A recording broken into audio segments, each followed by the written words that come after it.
I do have a like PowerPoint because this is not the sermon part. So like I'm gonna really need you all to help me, okay? So it's not like when preachers say, help me preach. No, I need you to help me with this presentation, okay? So some of the slides may come through and some of them may not. But the point is, I don't know about you, but I'm a visual learner. And I like to see things when people are talking, especially like it'll help me not to go to sleep. So to all the young people, please don't go to sleep on me. I want you to pay attention because guess what? I've paid attention to you. This is not my first time here. I was here before pandemic. Like I've been here a number of times, so thank you so much. But like there was a time when I was here and one of you young people asked me, Dr. McCoy, when are you going to write a children's book? You asked me that. And the little boy that asked me that, I don't know if he is here, but if you all know a little boy called Malik, I need to find Malik, because guess what I did? I wrote a children's book. So I listened to you all, and Malik, his picture is in this book. And I don't have his last name, Middle District, but I say I was blessed to meet young Malik when presenting to youth in North Carolina. After the presentation, he asked, when will you write a children's book? I acknowledge his inquisitive nature and fun-loving heart as I submit this work on behalf of every child's smile. God bless you, Malik, and this picture was taken right out there. So I brought copies of this book inspired by a little boy called Malik, entitled God Makes Me Smile. So I thank you, Middle District, for how you inspire so many people. So I'm here to present today, but I'm also here to learn. So when I say I want you to help me, I mean it, okay? So we should not just, look at one another, but we ought to hear one another and listen to one another. So on today, I'm going to talk about generation, like your theme is like generation to generation. So I'm going to talk about your victorious generation. And what's so cute is that right now, my little nephew, who is 3. He'll be 4 next month. His name is Saya. He keeps texting me. We text one another emojis. And so I keep getting this to my phone. But isn't it interesting how every generation can stay connected by these phones? So as Saya keeps texting me, bless your heart, little Saya, if you're a young person, now your parents or your grandparents, somebody may have told you not to bring your phones in. But if you have your phone, just know that for this presentation, it's going to be okay to use it. But if they told you not to bring it in, then that's okay too. You don't have to have it. Because again, I've got some slides. So you see, Brother Mott has up here, this is my presentation. Your victorious generation. That's the title. Your victorious generation. Now, I want to show you what generations mean, okay? Because when I was a young person, I didn't even know what that meant, okay? So I'm talking about your victory in a generation. What is that? Well, when we look at the next slide, what I have there are 7 generations. Now, you may not be able to see every detail, and that's okay. It's just there for reference sake, for the sake of this presentation. So every generation is victorious, okay? Every generation has the victory. All right? So understand that a generation, young people, is a group of people born around the same time. That's all it is. And those people born around the same time, they've gone through similar like life experiences, okay? And each generation has a name or like a label to describe themselves. So right now, you may be sitting beside somebody who is in a different generation, or you might be in the same generation. So let's just see, okay? Generations usually are like a time frame between like usually 10 to 20 years apart from one another. Okay, so for this generation, for this presentation, I bring up 7 generations. So let's see. In our churches, there are different generations. And that is a good thing because that means everybody represents a different time. And people went through different things. So the first generation, these people were born between 1901 and 1924. They may not be in here with us now. They might be. But guess what? Some of them are in our churches, and some of them are in our families. It's so cool. Guess what they're called? Greatest Generation. They probably like that name. Greatest Generation. So again, 1901 to 1924. Okay, then we move on, and the next group of people, they were born between 1925 and 1945. We might have people in here today who were born between those years, okay? We definitely have them in our churches and in our family. Guess what they're called? The silent generation. Somebody said, no, they're not. They're not very silent.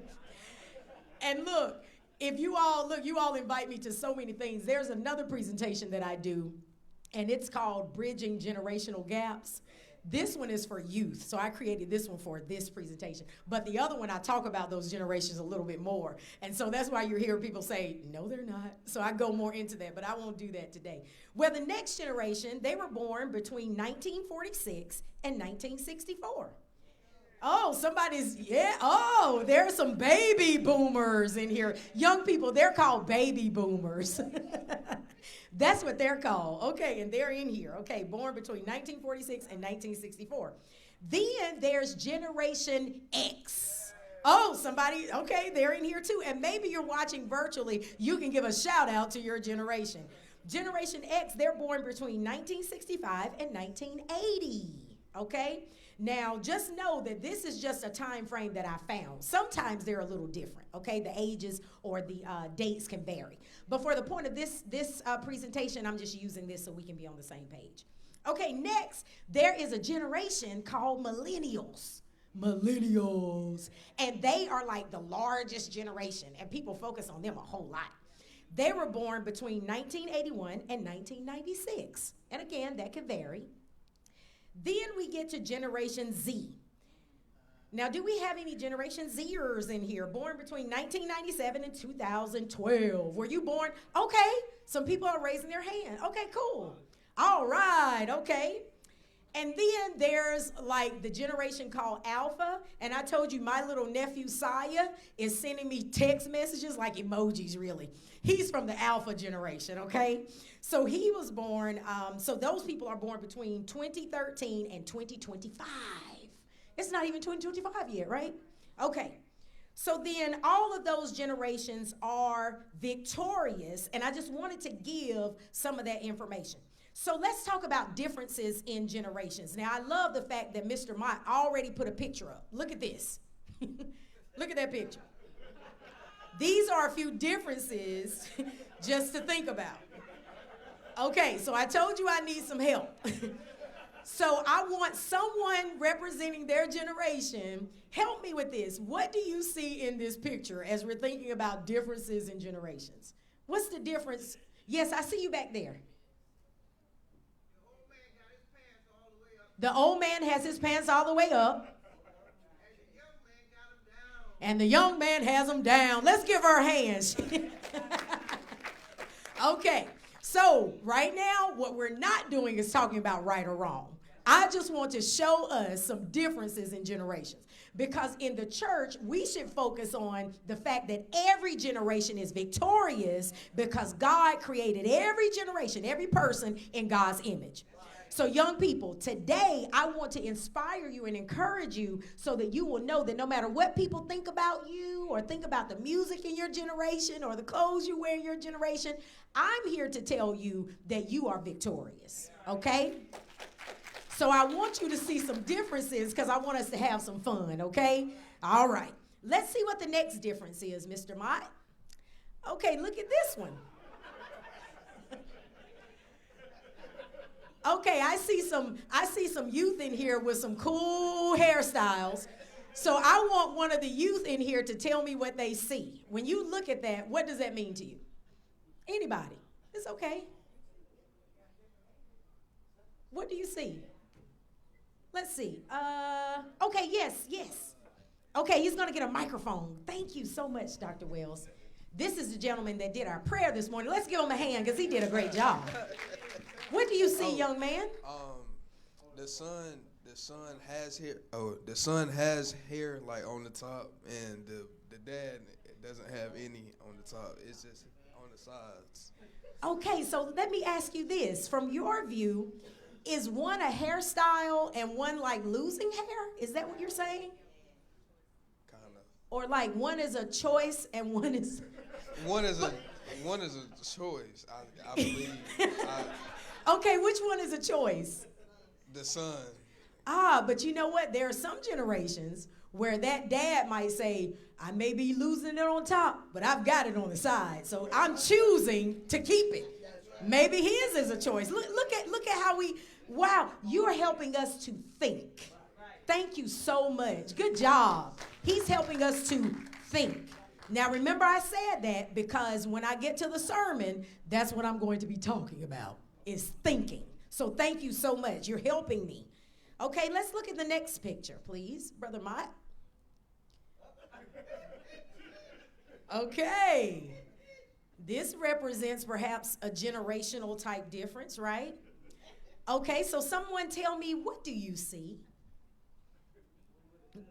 Okay, somebody said one with a gut.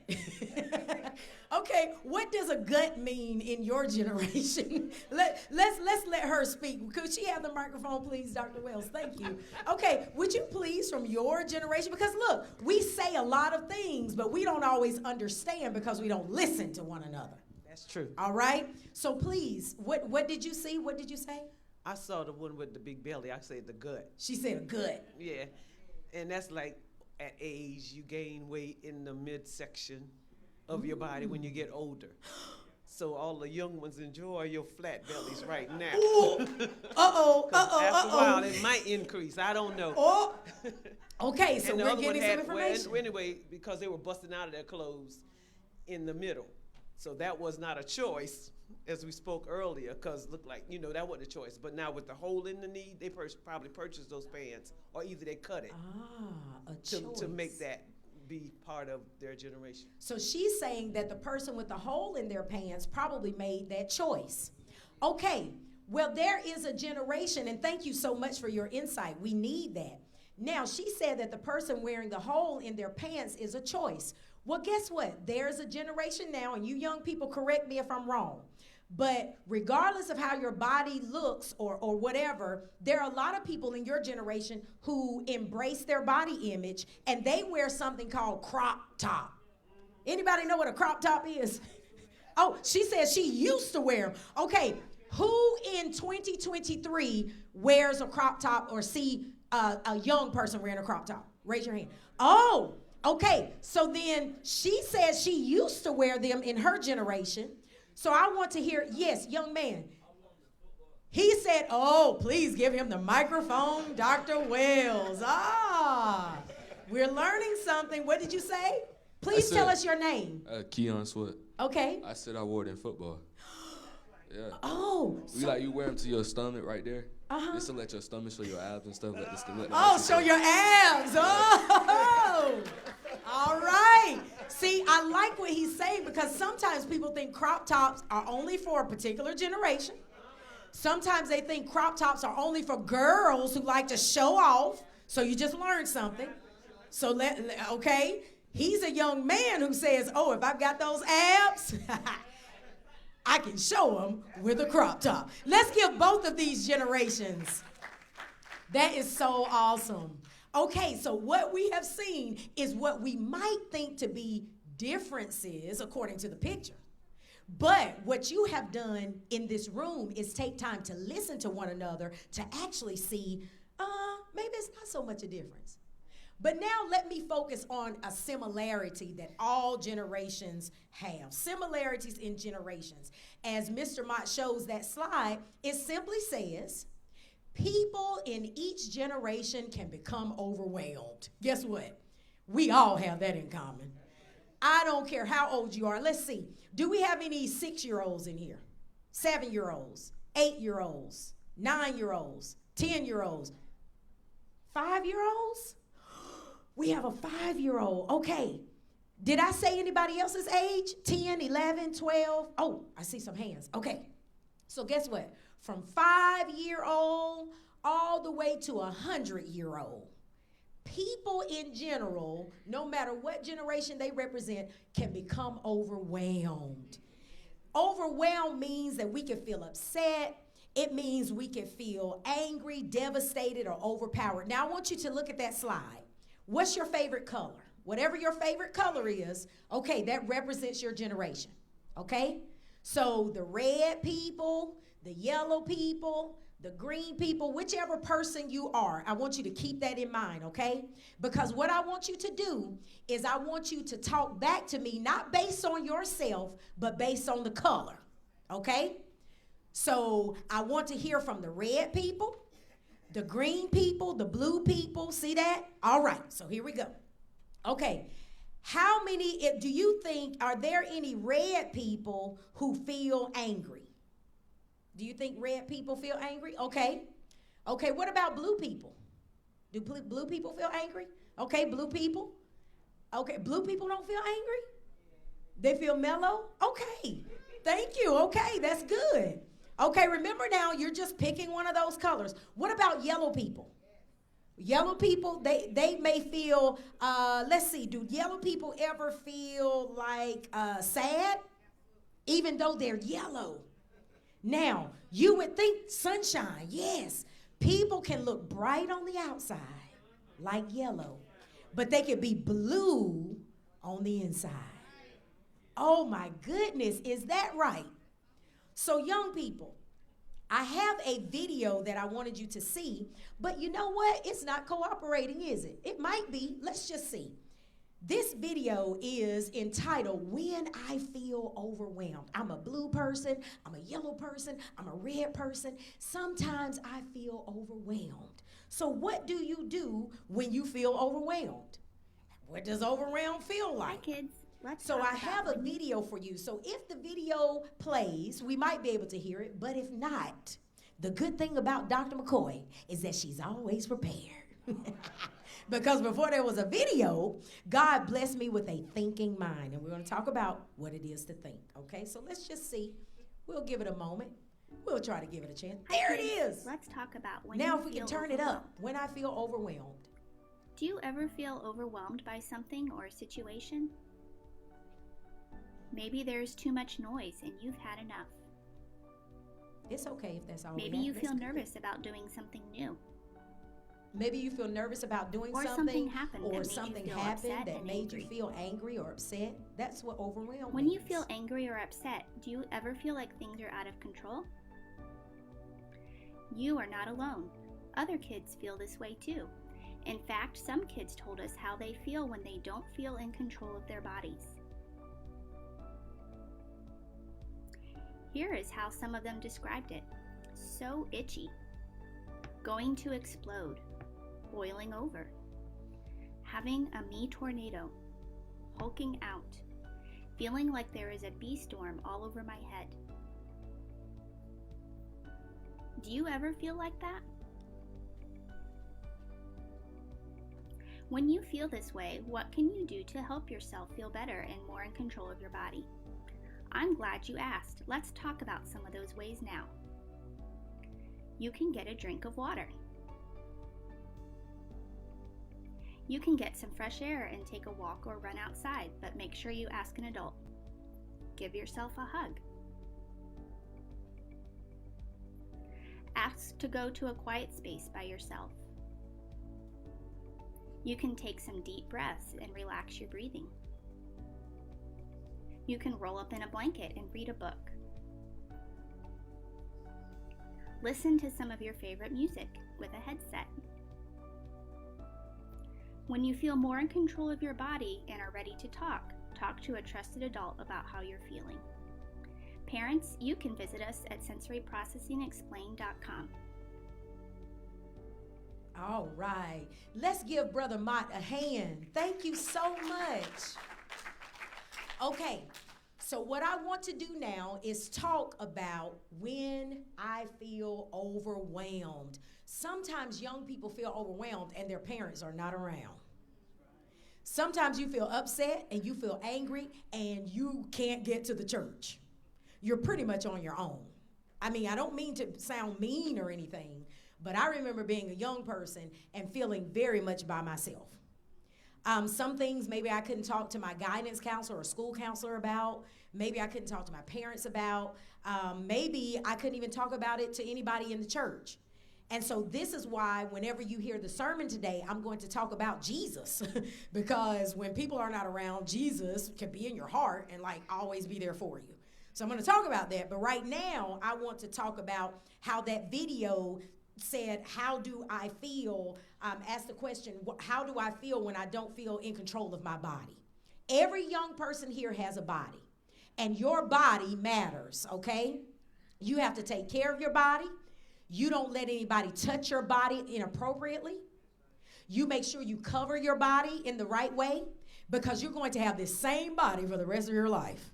No matter what generation you're from, God is not handing out new bodies. So I want one young person, please come up here with me. I'm going to prove this to you. Come on, come on. Somebody just come up here, please. Oh, two coming. Yeah, come on. Let's give them a hand as they come. Two young men. Okay, if one of you would stand on this side and the other on this side. Okay, thank you so much. If you could come in a little closer. Okay, I'm not going to bite you. I don't bite on Saturdays. Okay, God is not handing out new bodies. I'm talking about sometimes I can feel angry, sometimes I can feel upset. You know, sometimes when people feel upset and angry, young people, you know what they do? They might cut themselves. Yeah. Sometimes when young people, you know, feel out of control with their bodies, they may do other things that to harm their bodies. God is not handing out new bodies. I want you to see something. Okay, what do you see on my arm right there? Can you kind of see that? Yeah, it's kind of discolored, right? So when I was a girl, a young girl, I was drinking hot chocolate, and I was doing this. Instead of like blowing it to cool it off, I was waving it to cool it off. And guess what happened? It spilled right there. And when it spilled there, you know, I have this bruise there. And look, right here, there's a heater that I fell on, right here and right here. God didn't hand out a new body. I didn't mean to do that, but it's there forever. And it reminds me that, my goodness, so I better take care of all this. You see? Okay, I want you to look down at my foot. What do you see? You see a scar right there. When I was 14 years old, I was in the choir singing. Jesus, Jesus. I don't know what I was singing, but I was singing. And this lady started like dancing. You know how people dance in church? She was gone. And she had on heels. Now, I didn't know I would grow up and be a preacher and start saying, you know, they pierced him in his side. They put nails in his hands. They put nails in his feet. I didn't know that.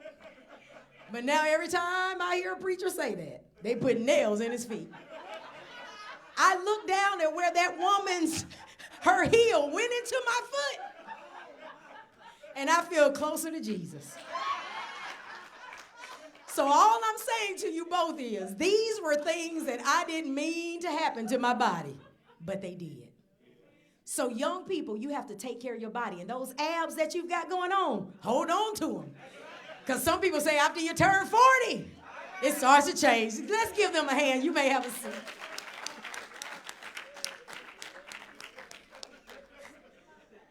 You all didn't know that about me, did you? Every time you invite me back, you learn something else. But I have more than one. I have a hole there in the foot, and then I have a bruise from the foot from something else. When your body is harmed, it stays that way. Now, God can change your heart, and you can become a better person from the inside out. But whatever you do to this flesh, young people, is going to remain. If you put needles in it, you hurt your body. If you cut it because you're overwhelmed, you hurt your body. If you slit your wrist or something, you hurt your body. When you put drugs in there, you hurt your body. When you let somebody do something to you like sex, it cannot be changed. Once it happens, it's done. And there are things like STDs, sexual transmitted diseases. We need to talk about these things more in churches. Sometimes young people feel overwhelmed because they can't talk about what's going on with their body.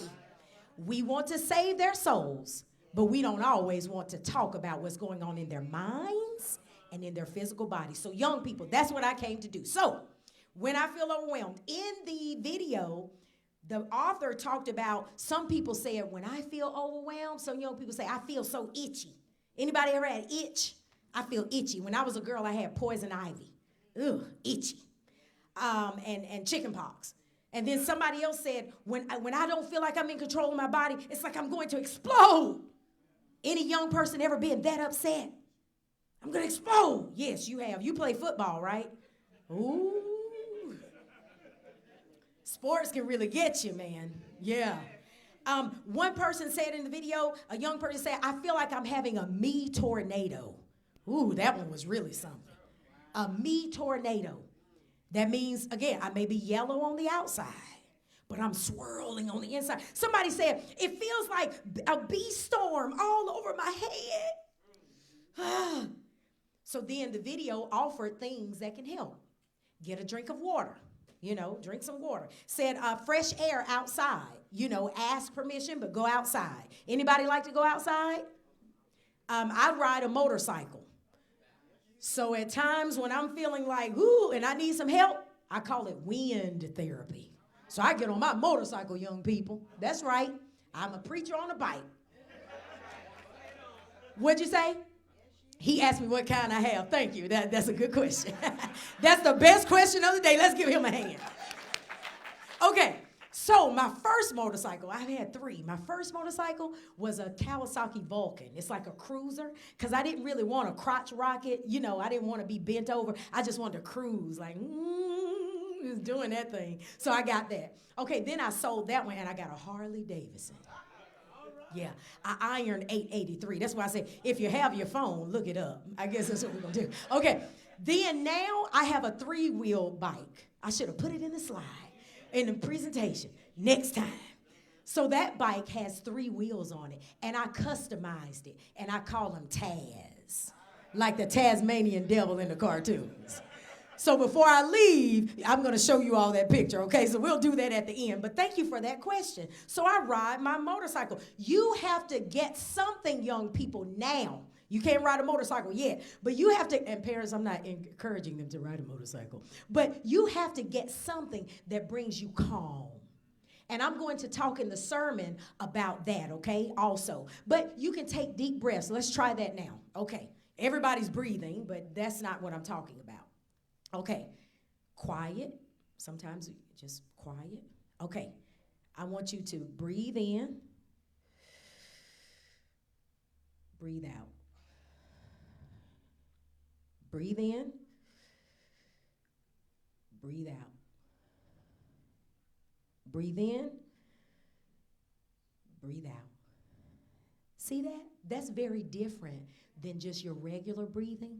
You're taking deep breaths and relaxing your breathing. You can do that when you feel out of control of your body. You can listen to your favorite music. All right, how many people in here only listen to gospel music? Nobody? Oh, she said yes. Okay, your generation. Okay, let me ask you this. She says she only listens to, okay, she's from a particular generation. She says she only listens to gospel. Have you always only listened to gospel? Okay, let me redirect the question. How many people always listen? Okay, always means always. Okay, so you can listen. Thank you so much. Let's give her a hand. It's good to be honest, right? So you can listen to really good music in a headset. That's what the video talked about. And then you could talk to a trusted adult. And not only that, the video talked about rolling up in a blanket and reading a good book. So the next slide that I have for you when thinking about rolling up in a blanket and reading a good book. Oh, that's a good book right there. Ooh. Yes. A sports Bible?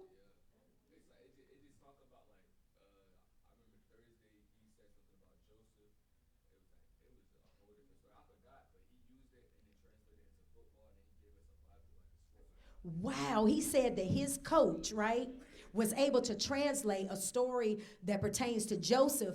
He was able to translate it into sports, into something that he and his teammates could understand. So, what do we think about that, church? We need to start thinking. If the coach is doing it on the football field, we have to ask ourselves what we're doing in the church. Dr. Wells, would you please give this young man a microphone because he has more to say. We need to hear from him. Thank you so much. Let's hear more from this young man because he's helping us on today. It says Genesis 50 verse 20. You meant to hurt me, but God turned your evil into good to save the lives of many people, which is being done. That's it. Wow. And what are you using to read the Bible right now? What are you using? What are you reading from? What is that in your hand? My phone. Say it in the mic, please. My phone. I'm using it. He texts it to me every game. Now, in 2023, there are some churches who say they don't want kids to have phones in the church. I'm glad we didn't say that today, or we wouldn't be hearing from a young man who already has the word. And a young man who is willing to share the word. Thank you so very much. You have helped us as the church to see that we need to, those of us who may be closed-minded, we need to open our minds. And again, I'm going to talk about how to think. Thank you so much. Yes. You saying that as a preacher that was a preacher of the Middle District, and he said in one time that in his church, children were coming in, at the beginning with their phones, and he was like, what you said, had the attitude of not wanting them to have the phone, and was wondering what was going on. And then he found out that the young child that had the phone was actually sending notes to a friend that wasn't even there. Okay. And then the friend that was there found their way coming to the church because of what the child was texting to them about what was going on in church. Wow. Look at that. So don't assume generation to generation, that's your theme. Don't assume as you consider generation to generation that a particular generation is up to no good just because you may not understand and or have done it that way in your day. Thank you. Let's give her a hand. And this gentleman here, he had his hand up. Yes, sir. He's bringing the microphone to you. You all are doing great today. And Dr. Wells is getting his exercise. No, I wanted to comment on a young man, Sportsman Bible. I think that's a good idea that we could probably share with other schools and churches as well. But I like that idea, a scripture a day that he gets from his coach. A wonderful idea, but we need to spread the good news. That's right. Let's give him a hand because, again, thank you for vocalizing that from a different generational point of view, that these are ideas, and this is so great that you all are having this generation to generation workshop. This is so great that we share ideas so that even in the Middle District, you may be able to set the standard for other districts. To be able to say, this is the way we're going to do it. Maybe you send out massive texts to young people. Maybe that's a Middle District thing. Maybe people start donating to where you get purchase some of those Bibles in bulk, and you find out what these kids are into. And you get the Bible that pertains to it, because there are different types of Bibles out here these days. And that means that just because your generation only used the King James Version, I just don't use those other versions because they ain't close to Jesus. Well, are you close to Jesus? There's nothing wrong with having the King James, the New International, the Good News Bible, the Contemporary English Version. I happen to have all of them because I want a deeper understanding of what God is trying to say to me first so that I can then be help to these other generations. All right? So the book, that good book, if you were to roll up in a blanket with a good book, it can be the Bible. Now, it may be the physical Bible or it may be on your phone. How many people know that you can even have like the app where the person will read the Bible to you? Anybody have that? Okay, and even for the young folks, you may want to read it word by word, but you can just listen to it.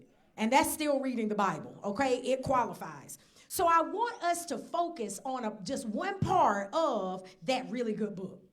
And the part that you saw come up on the slide is Philippians 4 and 8. And this is the same scripture that I'm going to preach from. And it's just one verse, okay? Because I want to focus on how to think. I told you that already. And you've been helping me with how to think and everyone in this room, okay? And even virtual worshipers, you too can help. So this is what Philippians 4 and 8 says when thinking about how to think. I'm going to talk about this.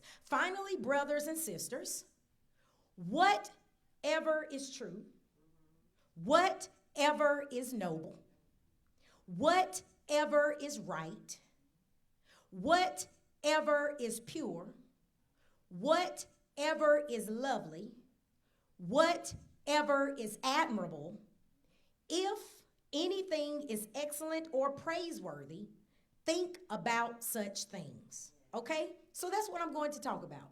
So then, this is the end of this presentation. So I want to ask you if you have any comments or questions, as you've been doing a great job. So I just want to ask, if you have anything else to say. Anybody? Any comments or questions? Yes, sir. I think he's bringing you the microphone. Thank you, Dr. Wells.